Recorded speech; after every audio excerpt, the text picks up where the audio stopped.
صباح الخير، ازيكم يا حبايبي؟ عاملين ايه؟ يا رب تكونوا بخير. النهارده ان شاء الله باذن الله فيديو جديد ويوم جديد، يوم كله خير وبركه وطاقه ونشاط. نبدا اليوم بتاعنا ونصلي على النبي. اللهم صل وسلم وبارك على سيدنا محمد وعلى اله وصحبه وسلم تسليما كثيرا. النهارده ان شاء الله باذن الله كده هنقل الفراخ البيضه. الفراخ البيضه اللي هي الابيض للتسمين ان شاء الله باذن الله انا هنقلهم وهغير لهم المكان، هوسع لهم بقى المكان ليه هنا. كنت اتسالت المكان ده اللي معليه القماشه دي ايه؟ ده يا حبيبتي ده المكان اللي انا هنقل فيه ان شاء الله باذن الله الكتاكيت. يعني هو نظيف ومتعقم، والحيطان بتاعته انا رشاها بميه وكلور فقفلاه. يعني دي اهو عشه جوه الاوضه، يعني هي عشه جوه الاوضه اهو، نظيفه ومتعقمه وزي الفل. فانا نضفتها وعملتها وخليتها بقت زي الفل، ورحت قافله عليها عشان الفراخ البلدي ما تدخلش تبهدل الدنيا جوه. اللهم صل على النبي. الكتاكيت البيضة كده عمرها 10 أيام، نقول ما شاء الله تبارك الله، وربنا يا رب يبارك لنا ويملى بيوتنا جميعا بالخير والبركة، اللهم امين يا رب العالمين. وطبعا المكان عايزة تنظف تحتهم أنا عارفة. فعشان كده أنا هنقلهم. هما ما شاء الله ما شاء الله بقوا زي الفل أهو. يعني حلوين، اللهم بارك، ربنا يا رب يبارك لنا ويملى بيوتنا جميعا بالخير والبركة يا رب، اللهم امين يا رب العالمين. أنا كنت جايبة سعر الكتكوت كان على 30 جنيه. 30 جنيه سعر الكتكوت. هو غالي بس الله المستعان، التربية غالية والشراء غالي، واللي يقدر على تربية يربي، واللي تقدر على الشراء تشتري، وربنا يا رب يبارك لنا جميعا، اللهم امين يا رب العالمين. الكتاكيت البيضة من عمر اليوم انا حطيت لهم علف تركيز 23. ودي نقطة مهمة جدا. يعني بصوا، هننقل الاول الكتاكيت وبعدين هنتكلم مع بعض ونشوف هنعمل ايه. كده يا حبايبي انا خلاص الحمد لله نقلت الكتاكيت ما شاء الله. بصوا بقى المكان لما بيبقى نظيف ومتعقم وناشف بيبقى حاجه حلوه جدا جدا، ومهم قوي قوي قوي قوي بعد كل دوره وبعد ما انت خلاص المكان خلص وبقى فاضي، امسكيه ورشي على الحيطان ميه بكلور، ولو امكن لو عندك جير زي اللي انا كنت، بس انا بقالي فتره ما عنديش جير زي الابيض اللي هو على الحيطان عندي، ده كده جير انا كنت برش. طبعا بيعقم وبيقتل اي بكتيريا وبيقضي خالص خالص لا قدر الله لو في بقى فيروس او بكتيريا او اي مرض كان بعد الشر موجود عند الفراخ. حتى لو ما كانش عندهم الدورة القديمة حاجة الحمد لله برضو لازم تعقمي. تمام. كده انا نقلتهم ما شاء الله تبارك الله. زي ما حضراتكم شايفين ريش الأجنحة والأكتاف والديل بدأ يطلع. يعني هما كده ما شاء الله نموهم حلو. وده مهم جدا العلف التركيز 23، لأن كنت اتسألت بتقولي يا بسمة أنا عندي شكارة 21 ناعم، ينفع أحطها للكتاكيت دول؟ لا ما ينفعش بصراحة. ليه بقى؟ احنا عايزين الكتاكيت ناخد منها أوزان حلوة، يبقى لازم نأسسهم حلو. دي برضو نقطة مهمة قوي، مع ان انت تجيبي من مكان مضمون ومن مكان دكتور كويس يعني وكده.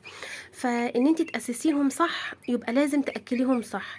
من العلف بدايتها من علف ان احنا بنأكلهم علف تركيز 23 لمدة 20 يوم، او اقل حاجة يعني اسبوعين، لو تقدري تكملي كمان شوية لحد ال20 يوم تمام، يعني 3 اسابيع. فالعلف ال 23 مليان بروتين، والبروتين ده بيغذي وبيأسس الكتكوت صح. تمام. بعد كده بقى ال21 اللي هو بقى الخشن 21، لو ينفع يا حبيبتي تروح للتاجر وتبدلي الشكاره، قولوا له انا لسه ما فتحتهاش مثلا او ما استعملتهاش، فلو ينفع يبدلك الشكاره ال21 بالشكاره 23. يا اما خلي ال21 حطيها الفراخ مثلا، لو عندك فراخ بلدي او فراخ كبيره حطيها عادي ال21 ناعم ناعم عادي ما جراش. المهم دول لازم يتأسسوا صح. عملنا ايه من اول يوم؟ زي ما احنا متعودين زي ما احنا ماشيين، كيس محلول جفاف من الصيدليه البشريه ب2 جنيه ونص على لتر الميه. واللمبه الصفراء مهمه جدا، انا لسه مغيره لهم اللمبه البيضاء لان حاسه ان الجو حر. حاساهم ان هم كانوا مفردين كده جناحاتهم كانوا حرانين، فبدلت لهم اللمبه الصفراء اللمبه بيضاء، وانا منزلها لهم كده تنور، او حالا هرفعها كمان لان هي مش محتاجاها تدفئه، انا محتاجاها اناره بس. اللهم صل على النبي. والعلف تركيز 23 لحد عمر 21 يوم. المكان يبقى كده هم مبسوطين ما شاء الله، وقاعدين يجروا ويتنططوا مبسوطين بالمكان، ونضيف وناشف. الفرشه تحتهم ناشفه. بتنضفي تحتهم كل قد ايه على حسب ما يحتاجوا، يعني في السن ده وفي الحجم او المكان المقاس ده، يعني مش هنضف تحتهم اقل من 10 ايام. يعني قدامي 10 ايام على ما افكر ان انا انضف او اكنس تحتهم وكده. اهتمي بيهم، عينك عليهم. لون الحمام بتاعهم مهم قوي برضو، تخلي بالك منه. انا ما حطيتش حاجه لحد دلوقتي غير كيس محلول الجفاف. ممكن بقى بكره، لان انا خلاص على السطوح مش هنزل تاني. عصره ليمونه في الميه السقايه هي رفعتها لهم برضو على طوبه عشان تبقى نظيفه. والعلافه برضو مرفوعه يعني عاليه، مش ياكلوا هم قاعدين، لا ياكلوا هم واقفين. ودي مهمه برضو عشان الكتكوت كده ايه ما شاء الله تلاقيه ياكل ويشبع وياكل معاكي ويجي معاكي يعني وكده. بس وخلاص، دي كل حاجه انا عملتها للكتاكيت. وان شاء الله هنصورهم مع بعض كده، يعني ايه كل فتره طبعا مش كل يوم، لان مفيش جديد. مره يوم حطي ليمونه في الميه، مره مثلا حطي معلقه عسل اسمر. لو الحمام بتاعهم مش بني او مش عندهم اسهال، حطي معلقه عسل اسمر في الميه، حلوه قوي. مره مثلا حطي معلقه خميره سواء في الميه او على العلف. مره كركم، مره حبه بركه، كزبره. بصي اي حاجه عندك في المطبخ كل يوم حطي لهم حاجه كده، بتقوي مناعه وبتفتح شهيه بتمد جسمهم بالفيتامينات اللي تقاوم لا قدر الله اي فيروس وكده. التدفئه مهمه قوي قوي، والفرشه تبقى ناشفه عشان احنا داخلين على الشتاء يعني ان شاء الله. فربنا يا رب يبارك لنا ويطرح البركه يا رب جميعا في بيوتنا يا رب. انا هعمل ايه دلوقتي بقى؟ انا خلاص النهارده اخر يوم للبط عندي، يعني هنضفه يعني وكده، وهمسك السطوح انضفه. فهنضف بقى السطوح ونخلي كده الدنيا كده نظيفه، ونخلي طيورنا وسطوحنا وبيتنا نظيف. فالله المستعان وربنا يعيننا يا رب. يلا بينا نشوف هنكمل يومنا النهارده هنعمل ايه. هو النهارده اليوم بتاعي بصوا يعني هو كده. انا قلت ايه النهارده، انا مظبطه حالي في الغدا يعني وكده. فقلت النهارده هيبقى اليوم للطيور وللسطوح، واخلص ايه الحاجات اللي انا عايزه اعملها. هو يوم نخلص كده قبل الشتاء علشان الدنيا لو مطرت ما نبقاش شايلين هم حاجه. فربنا يا رب يبارك لنا. وما تنسيش تحط لي يلا لايك للفيديو، ويلا بينا نكمل الفيديو بتاعنا هنشوف هنعمل ايه. بصوا بقى انا بقفل عليهم كده اهو كده، والتهويه ليهم من فوق تمام اهو. ومن بالليل هروح ايه منزله عليهم القطعه دي كده، الستاره دي هنزلها كده بحيث ان هو يبقى المكان بالليل دافي عليهم. انما بالنهار هسيب كده يبقى هي الجزئيه دي ايه فيها تهويه ليهم، انما من تحت ما تبقاش التهويه داخله ليهم خبط كده على طول فيهم تتعبهم، لا التهويه غير مباشره عشان ما يتعبوش مننا برضو لا قدر الله. وفي نفس الوقت المهم قوي قوي قوي التهويه علشان ما يجيلهمش اللي هي الخرفشه اللي على الصدر دي، وكمان علشان الارضيه تنشف كويس تحتهم. وما شاء الله المكان ناشف وشمس وحلو. ويلا بينا بقى نشوف هننضف وهنعمل ايه. بصوا بقى كده انا ايه مسكت السطح كنسه كنسه محترمه. كنست عند الفراخ اللي هم البلدي دول هنا طبعا، والاوضه جبتها على البلاط خالص يعني. بصوا خليتها بقت فله فله فله. وكمان بره برضو بره اللهم صل على النبي مكان البط، لان زي ما قلت لكم انا خلاص يعني خلصت البط الحمد لله. هنزل بقى ايه انضفه. فالمهم ايه مسكت بقى السطح وكنسته برضو. بصوا خليته بقى زي الفل. انا يعني ايه الجزء الناس اللي بتقول لي ما عندكيش كراكيب ومش لا والله العظيم عندي كراكيب وحاجات ما اقدرش اقرب ليها خالص خالص. بس هعمل ايه بقى الله المستعان. بصوا هنا انا جبت الارضيه خالص على الارض اهو، ونضفت بقى مكان ودي طبعا الشكاره اللي هناك دي مكان الكنسه اللي طلعت. واللهم صل على النبي. وخليت الدنيا بقت زي الفل اهو. طبعا ما فيش احلى من النظافه بقى كده. الدنيا بقى تشتي ما تشتيش ما يهمنيش يعني عارفين اللي هو ايه. الحمد لله الدنيا بقت نظيفه وجايه على الارض خالص خالص. والكتاكيت بتاعتنا بقى ربنا يا رب يبارك فيهم اهم زي العسل مزقططين ومبسوطين وقاعدين يتنططوا ويكتشفوا المكان.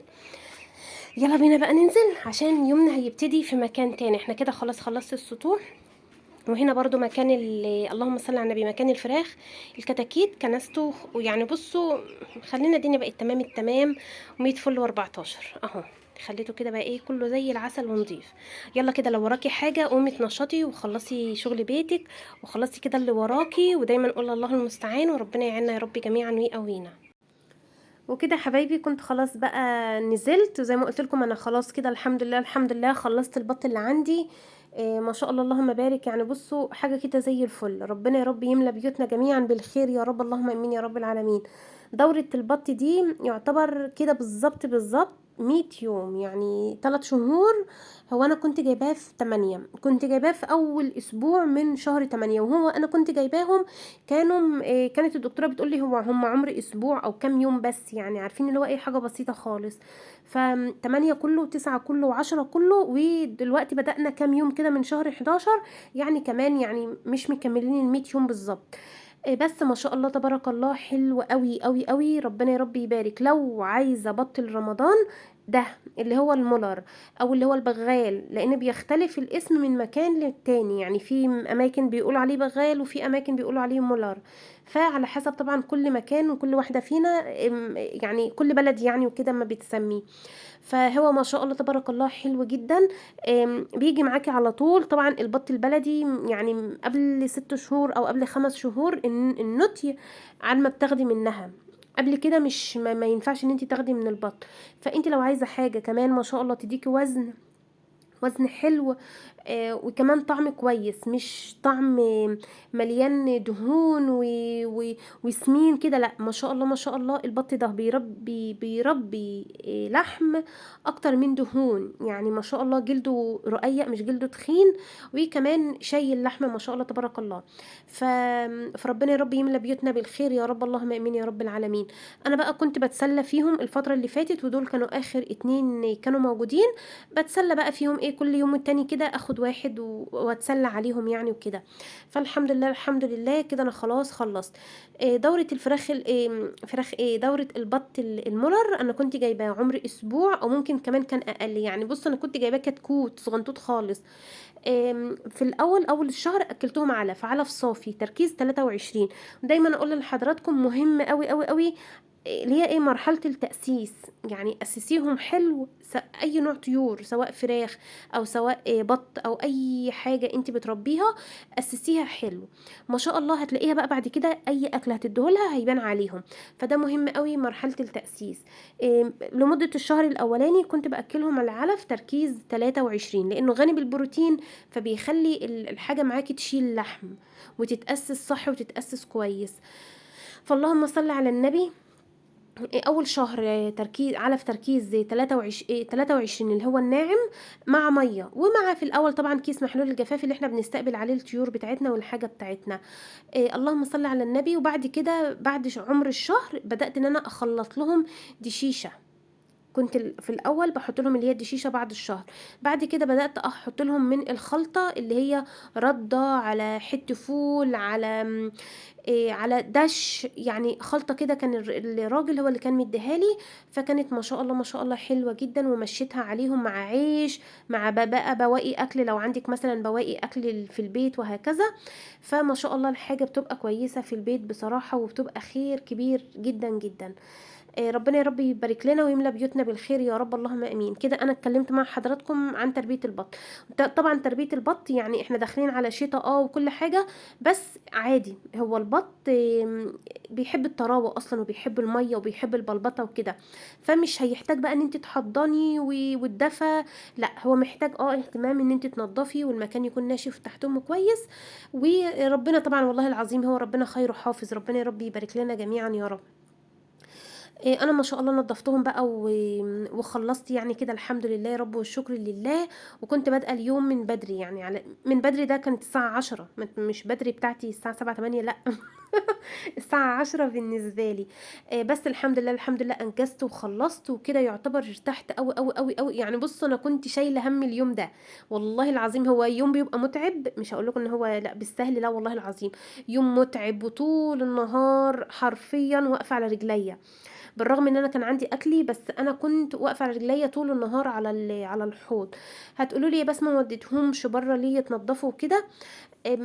فترة الصبح ما فيش حد معايا يعني وكده. فانا بقى بقول ايه اللي يخليني البس وانزل اروح اودي البط يتنضف بره فانا بقيت ايه انضف حاجة في حاجة، وخلاص خلصت.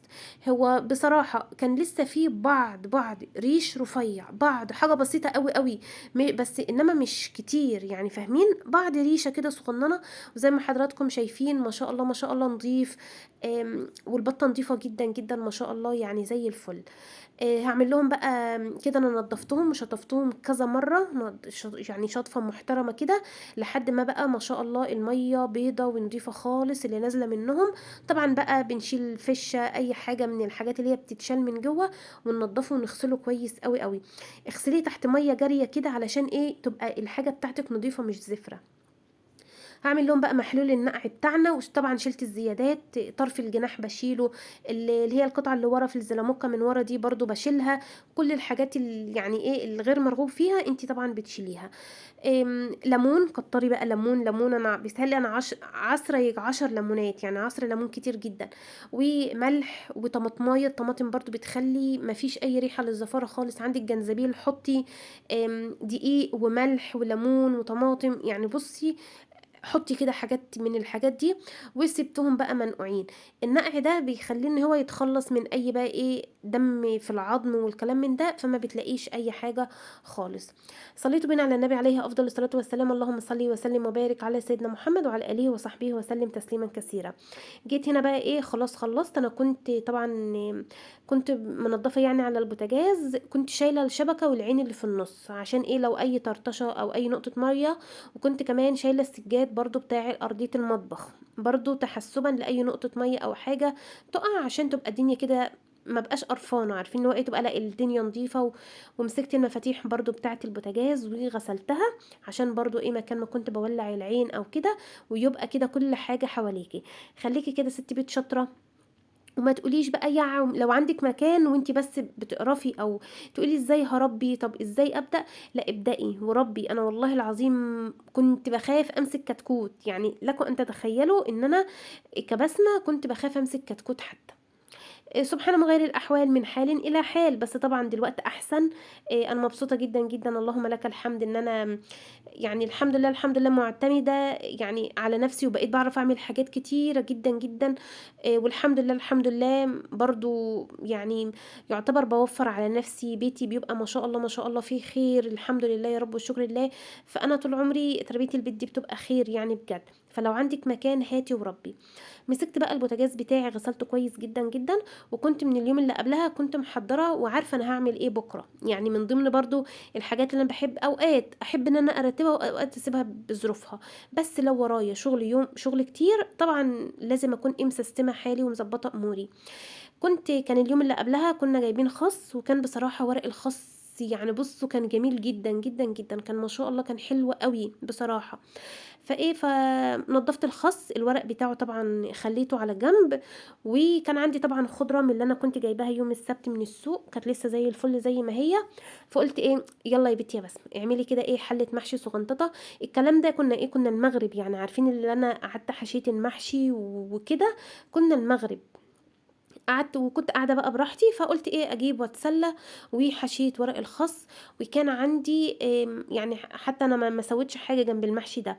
كان عندي دايما اقول لحضراتكم شويه شوربه كده صغيرين باقيين، حطيهم في كيس وعينيهم في الفريزر، هينفعوا في يوم عايزه تعملي شويه ملوخيه جنب بتنجان وتزق اليوم، هينفعوا في يوم زي كده طقت ان انا عملت محشي بس مش عايزه لا فراخ ولا لحمه، مش عايزه اكل حاجه بصراحه لا انا ولا الولاد مش عايزين اكل فراخ ولا لحمه. فطلعت كيس شوربه من اللي كان في الفريزر وولعت عليه على الهادي كده وفك، وسقيت بالمحشي، ويبقى كده شوية محشي زي العسل وزي السكر. وما شاء الله كان طعمهم جميل جدا جدا والله بجد. اليومين دول بقى وخير الشتاء وما شاء الله تبارك الله حاجة الشتاء الخير. هتلاقي بقى ايه ورق لفت زي ما كنا عملناه قريب مع بعض في الفيديو محشي، ورق خاص، الكرنب طبعا في الشتاء بيحلو اكتر واكتر. فالحاجات دي بتبقى خير كبير والله العظيم يعني. ممكن عارفه، ممكن لو عندك كده خس، والله لو عندك خضره ممكن ان انت تقومي تلفي كده شويه محشي، وممكن تتعشوا بيهم انتوا والولاد عادي جدا، اوفر من الجبن والحلاوه والعسل والبيض وهكذا، عادي مش فيها اي مشاكل خالص. ف وطبعا كل واحده فينا على حسب بيتها واولادها، يعني انا برضو بديكم اقتراحات، وحابه تمام مش حابه خلاص عادي. احنا عندنا هنا عندي ولادي يعني مش اكيله قوي في البط بصراحه، بس انا اللي كان نفسي وان انا يبقى عندي بط كصنف، عارفين اللي هو ايه، صنف يكون موجود، تطقي في دماغك نفسك راحت لبط يكون عندي بط. فما شاء الله ما شاء الله الذكر هيبقى كتير قوي، يعني البطايه كده الواحده هتبقى كتيره قوي قوي قوي، يعني ممكن انا وولادي نقعد ناكل فيها اسبوع وزياده. مش هنخلصها. فاللهم صل، بصوا بقى القناصه ما شاء الله تبارك الله نظيفه وجميله جدا جدا ما شاء الله، وما شاء الله حجمها حلو زي الفل. فالمهم قسمت بقى الايه البطه او الذكر البطي يعني بالطول، صدر وورك وصدر وورك، عملت كده في كل كيس، يعني بقى الكيس عندي ربع نص بط، نص بطه بالطول، يبقى في من اللي عايز ياكل صدر ياكل، اللي عايز ياكل من الورك ياكل، وبرضه في نفس الوقت هيمشيني، يعني يوم ما هطلع مثلا البطه وكده اعملها كيس البط ده هيمشيني اليومين اتنين، حلو جدا جدا. وحطيت في كيس كده رقبه، والكيس التاني كبد وقوانص، يعني المهم ايه، شكلت الاكياس يعني وكده. فما شاء الله ما شاء الله حلو قوي التقسيمه دي، يبقى كده معاكي مش مثلا كيس صدور بس وكيس اوراق بس، لا يبقى معاكي الكيس من ده ومن ده، بحيث ان اللي عايز ياكل صدر تمام موجود، واللي عايز ياكل من الورك برضو تمام موجود. وانا ما بشطفش الطيور بعد محلول النقع، يعني انا يا دوبك بس صفيت الميه منهم، ما شطفتهمش. بشطفهم امتى بقى؟ بشطفهم ان شاء الله باذن الله لما اجي اطلع الكيس من الفريزر هطبخه، آه، كده كده احنا بننقعه، فهو بقى ايه هيتشطف وهيبقى زي الفل. كده انا خلاص كيست الحاجه بتاعتي، ورحت بقى ايه على الفريزر، اللهم صل على النبي، عملتهم، حطيتهم طبعا في الفريزر، وربنا يا رب يديمها علينا نعمة ويحفظها من الزوال يا رب، اللهم امين امين يا رب العالمين، ويملى بيوتنا كده يا رب بالخير والبركة، اللهم امين يا رب. ويعني بصوا بيبقى دي بقى ثمار التعب وثمار اهتمامنا. وعلى فكرة تربية الطيور انشغال بال، انا بكون بفكر فيهم وبكون شايلة همهم، لا قدر الله لا قدر الله لو مثلا حاجة تعبانة بكون شايلة همها، الحاجة الاكل مثلا خلص ببقى عايزة اجيب لهم اكل واحط لهم اكل، فكل حاجة بتبقى بمجهود وفكر، مش ما فيش حاجة بالساهل والله العظيم. فالحمد لله يا رب، وربنا يملى بيوتنا جميعا بالخير يا رب، اللهم امين. هجيب تاني؟ لا مش هجيب تاني حاجة خالص دلوقتي، كده ستوب قوي، بس ربنا يبارك في الفراخ البيضة وتكمل الدورة دي كده على خير. وبعد برضو دورة الفراخ البيضة بقى خلاص ستوب بقى، كام شهر بتوع الشتاء القوي والسقعة القوي والمطرة مش هجيب اي حاجة خالص، هيبقى عندي ما شاء الله ما شاء الله حاجتي في الفريزر، فانا مش محتاجة حاجة يعني كده الحمد لله. عشان كده انا جبت دورتين فراخ بيضة ورا بعض، عشان انا هقعد كذا شهر مش هجيب اللي هو فترة الشتاء القوي دي. فبرضو يعني ايه، انتي تشغلي دماغك وتبقي تويمي كده امورك وتويمي ظروفك وتشوفي بيتك ايه اللي هيكون مناسب ليه.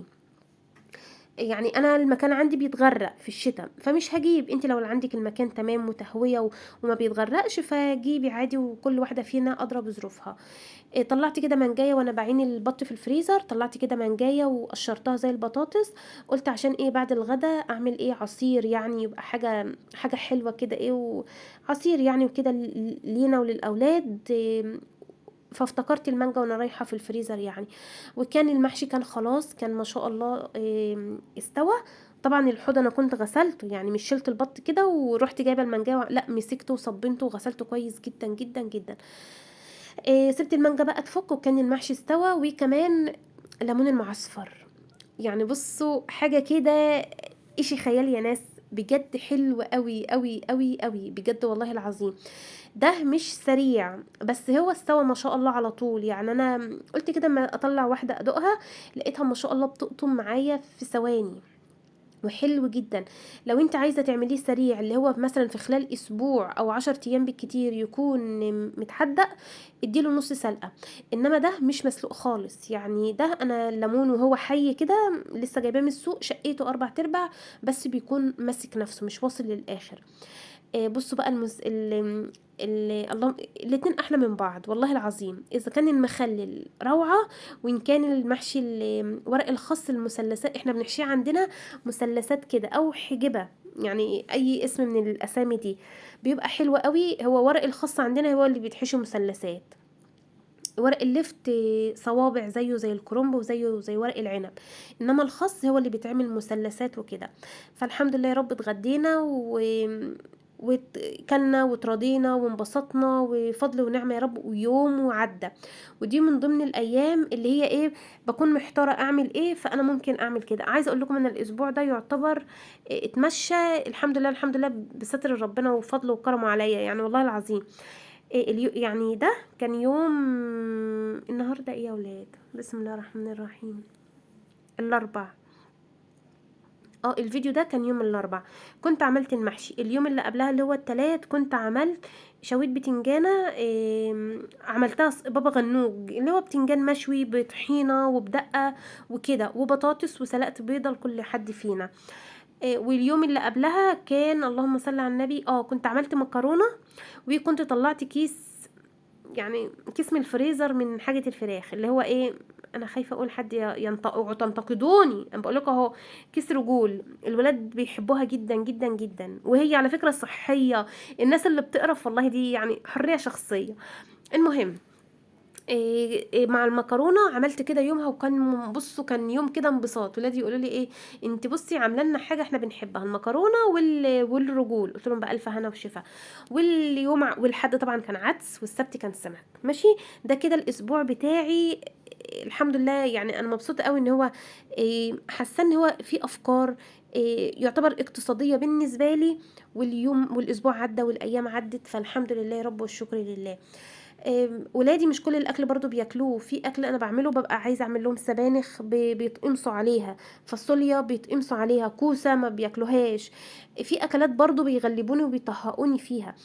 فبحاول ان انا اعمل لهم طبعا على قد ما اقدر اللي هم الحاجه اللي هم عايزينها. وكمان برضو من حين لاخر بعمل الحاجه اللي انا عايزاها برضو، وعشان برضو يعني بطبخ في اوقات الفاصوليا، بس تلاقوني مش كتير وغصب كده، يعني عارفين لو ايه، بالعافيه هتاكلوها، بالذوق هتاكلوها، هي كده هتتاكل. فالله المستعان. ربنا يا رب يهديهم ويهدي اولادنا جميعا. انما هم في اوقات كتير بيغضبوا على الاكل، ولا من انت عامله لنا ايه ده، انت عارفه ان احنا ما بنحبهوش. فربنا يا رب يهديهم يا رب ويصلح حالهم يا رب. إيه كده بقى، بعد ما اتغدينا وشربنا العصير خلاص، قمت بقى كده ايه، استعنت بالله وقلت اخلص الحاجه اللي في الحوض، واغسل بقى واشطف كده الدنيا، وكل حاجه انا كنت بستعملها اغسلها كده واخلص في السريع سريع. ندخل بقى على غسيل المواعين، فقرة غسيل المواعين، فقرة الدردش مع اخواتي الغاليين. ولو وصلت معايا لحد هنا، فضلا منك يلا حطي لي لايك للفيديو. حبيبتي بتقولي يا بسمة، بسومة بحبك قوي، وانا والله العظيم بحبكم قوي قوي قوي.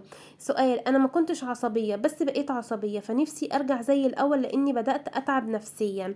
وبصوا بقى، كتير كتير، وانا كمان بسبب ابني، وواحدة تقول وانا كمان بسبب ولادي، كلنا كده، كلنا هذا الشخص، كلنا هذا الكائن.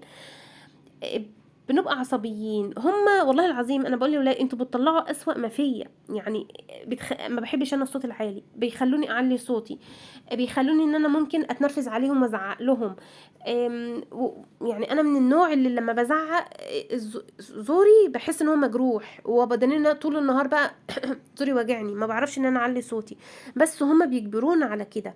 ومش انت لوحدك، كلنا كده، كلنا بنتعصب وكلنا بنتنرفز. افضل طريقة، ودي انا يعني وصلت لها، افضل طريقة ان احنا ما نبقاش عصبيين مع اولادنا وما نبقاش بنتنرفز. الحوار، ان احنا نتكلم معاهم، ان احنا نسيسهم، ان احنا نقرب منهم. عارفة لما هتتكلمي مع اولادك وهتنصحيهم وهتقعدي كده تتكلمي معاهم وهيبقوا صحابك، يعني عارفة هم هيتقبلوا منك إلى حد ما، لو حتى بنسبة 60-70% هيتقبلوا منك النصيحة، وهيتقبلوا منك الكلام. هيعرفوا ايه اللي بيضايقك. ده الكلام ده في حين ان ولادك مثلا يكونوا في اعدادي او داخلين على ثانوي. انما مثلا فترة الحضانة والابتدائي دول لسه اطفال. احنا بقى محتاج مننا ان احنا اللي نطول بالنا عليهم. هم لسه في مرحلة تشكيل، هم لسه في مرحلة تأسيس وتربية. فهم محتاجين ان احنا اللي نطول بالنا عليهم. احنا اللي ننزل بدماغنا وتفكيرنا ومستوانا لدماغهم وتفكيرهم ومستواهم وسنهم. محتاجين مننا ان احنا نصغر علشانهم، نصاحبهم دلوقتي، عشان هم لما احنا نكبر هم اللي هيبقوا يصاحبونا. يعني زي ما ربنا سبحانه وتعالى قال وصاحبهما في الدنيا معروف. هم اللي هيبقوا يصاحبونا، هم اللي هيبقوا قريبين مننا. وعلى فكرة جوه ذاكرة الأولاد، يعني العيال بوجه عام، كل حاجة بتتحفر في الذاكرة. انتي قاسية عليهم، بتشخطي عليهم. وكمان عايزة اقول لكم حاجة، العصبية والنرفزة والضرب والزعيق ما بيجيبش نتيجة. كل السبل دي ما بتجيبش نتيجة، مش هي الحل. هتزعقي لابنك، او بنتك مخها سوري هينحس، هيعند. العيل عندي، العيل مش هيقدر يستوعب الامر اللي انت عايزاه وانت بتزعقي او انت متنرفزة. فانت دايما ههدى عليهم ازاي؟ ههدى عليهم ان دول اولادي، دول هدية من ربنا سبحانه وتعالى ليا.